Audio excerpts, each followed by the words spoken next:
Distant Learning Cooking Club. It was great to see all of your drawings from the last cooking club, journal entry about ice cream. Also, we received some photos and videos of you helping your family in the kitchen, some cooking with grandma and with your mom.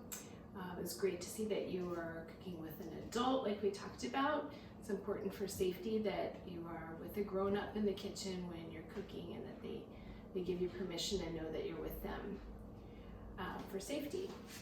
Today we are going to make pizza, and I sent you a package in the mail. Did you receive the package? In the package was a little activity for today.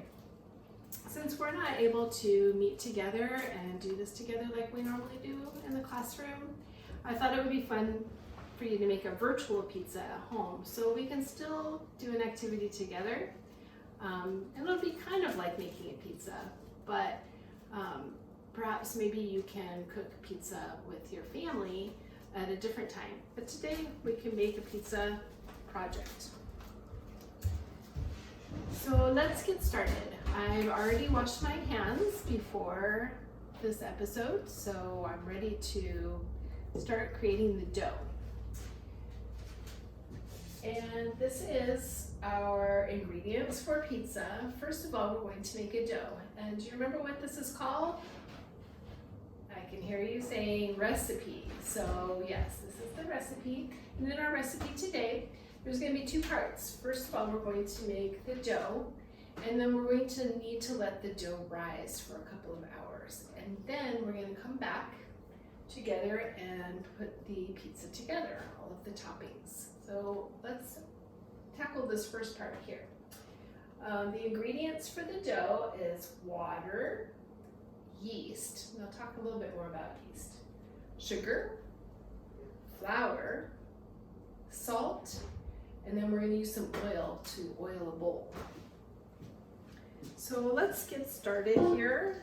I'm first of all going to what's called bloom the yeast. Now yeast helps the dough rise, makes it fluffy and big. But first of all, we need to make a bloom. And we're going to measure out 2 1/4 teaspoon of yeast. 1 teaspoon, 2 teaspoons, and another 1/4 teaspoon. Yeast gets kind of hungry and it really likes to eat sugar, and that's what makes it kind of poof up and fluffy. I'll show you what it looks like in just a minute. So we're going to put in 1 teaspoon of sugar to help it make it extra fluffy. And then we add 1 1/3 cup of warm water.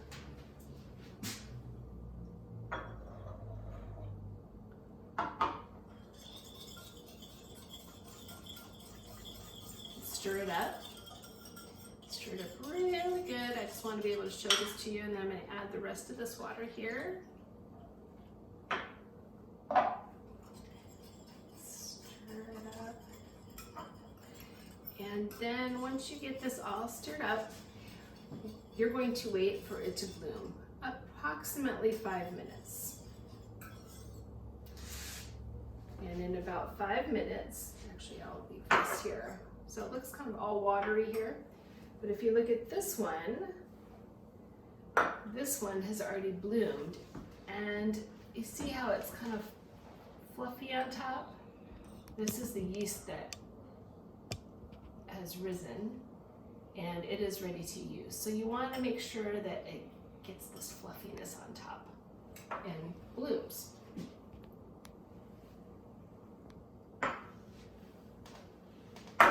Now next we're going to measure out the flour, and it says here that we need 3 3/4 cups of flour.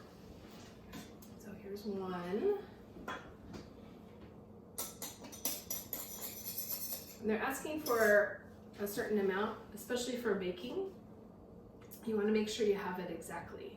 So you want to make sure that it's not rounded up like that, because that's too much flour. So what to do, you can take any type of flat surface and just go like this, put it in there, and then so we need 3. So that was 1, 2,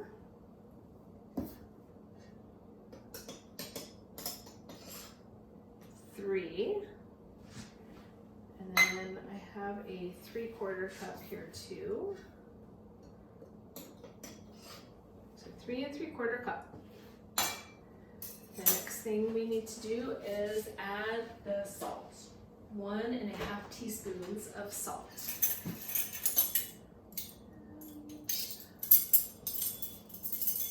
Here's my salt. So here's 1 teaspoon of salt, and then a half.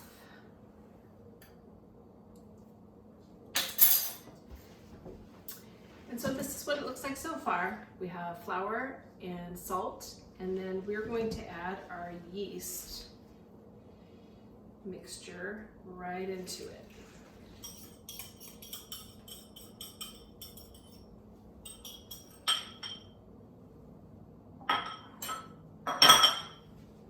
And just with our hands or with a spoon.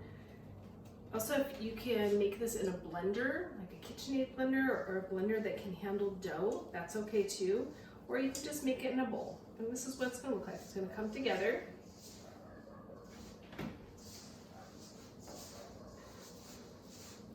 It's a bit like Play-Doh.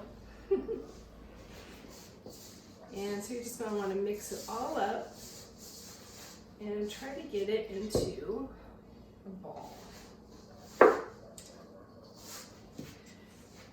Want to incorporate all the ingredients into the dough. It's coming together really nicely here.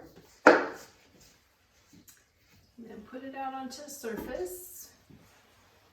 Add a little bit more flour here. And then what we're going to do with this dough is we're going to knead it. And if you remember when we made pretzels in the fall, that we kneaded the dough like this, and you all had some practice with that. You're wanting to get all of the flour incorporated into the water and yeast mixture. It might start out being really dry, and then so you just want to keep kneading it to get it all blended together. If it's too wet, if it's sticky, then you can add a little bit more flour, but it shouldn't be sticking to the surface. So you can see that it's not sticking and it's not too dry. It's forming into a ball.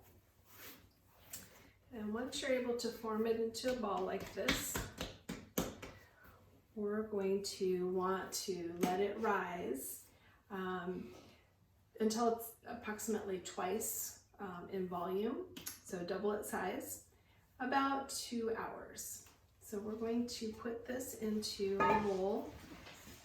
We're going to take a bowl and we're going to put some oil in it so that it doesn't stick. And put the dough in here to rise.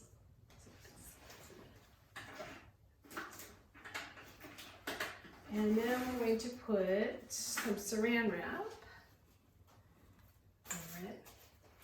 And once it looks like this, it is ready to go into a warm area of the house to rise. So I'm going to go ahead and put this in under a light over here in the kitchen, and we'll check on it in a little bit and see how it's doing. Okay, so I've checked on our dough. It's been about 2 hours, and you can see how it is definitely doubled in size, and it's kind of poofed up and fluffy. If you look at the video again, you'll see how it was just a small ball and now it's really big. So this is perfect, and it's ready to roll out so that we can make our pizza. So it's a little sticky, so I'm going to add some flour to my hands and also to my surface so it doesn't stick to it. So I'm just going to take a little ball and create a little pizza here. Again, we don't want it very sticky, and we don't want it dry either. So we're going to make a pizza.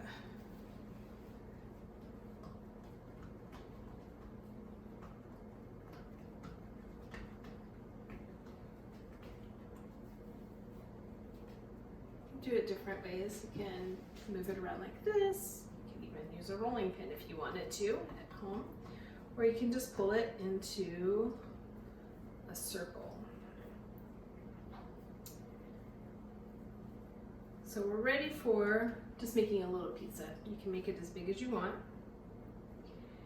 And now we kind of come into where we start our activity. So if you have your activity available, this is where you get to create your own pizza at home. And this is what we're going to use for the crust. It's like this. And then this is the sauce. And then the toppings are right in here. And I'm going to go over the toppings with you. Today we're making a vegetable pizza. There are many, many types of toppings, I'm sure that you know. I bet a lot of you like cheese on your pizza. But there's a big variety of toppings. Some ideas are, of course, tomato sauce and cheese, mushrooms, pineapple, tomatoes, onions. Some people like pepperoni. But like I said, today we're going to make a vegetable pizza. So the ingredients that we have today are tomato sauce and pineapple, sliced mushrooms, black olives, green pepper, and then we also have mozzarella cheese.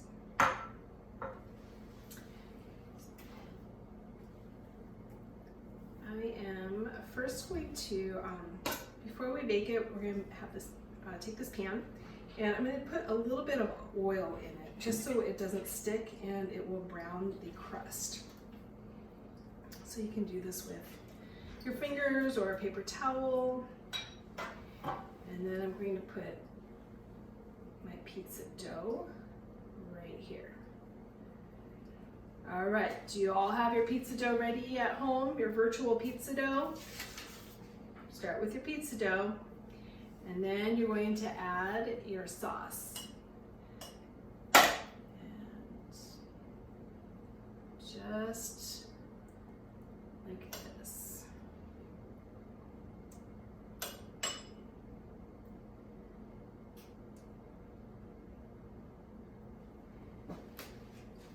Then I'm going to put on some toppings. First, I'm going to add some pineapple.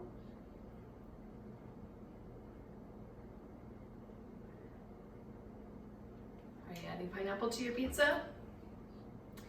And then some mushrooms.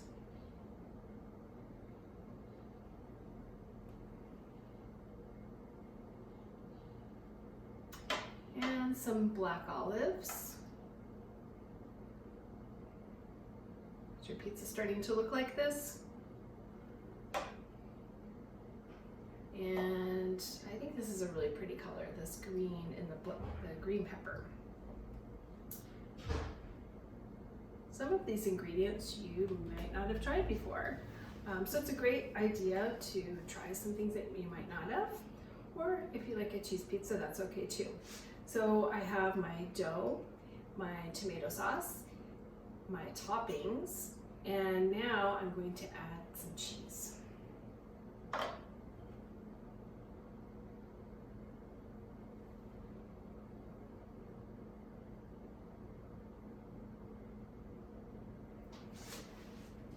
Okay, does your pizza look like this at home?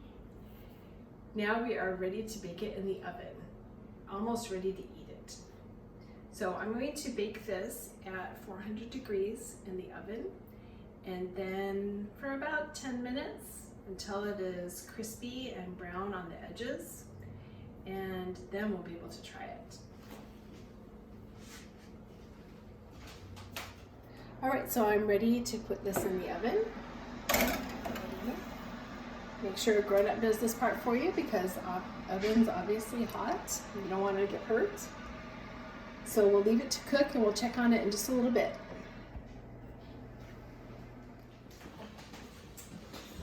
Okay, so our pizza is cooked perfectly. And you can see that the mozzarella has gotten a little bit of browning on it. It's just perfectly melted and the crust is a little golden brown, so it's just perfect to eat. I hope that you had fun and were able to create a virtual pizza at home along with me. So I have a little dilemma because I don't know what to do for our next cooking episode. And so my challenge to you is for you to come up through a journal entry of an idea that you would like to see us either cook or bake on our next cooking club. And then when you're done with it, send your journal entry to Miss Janae. All right, thanks, and I'll see you next time.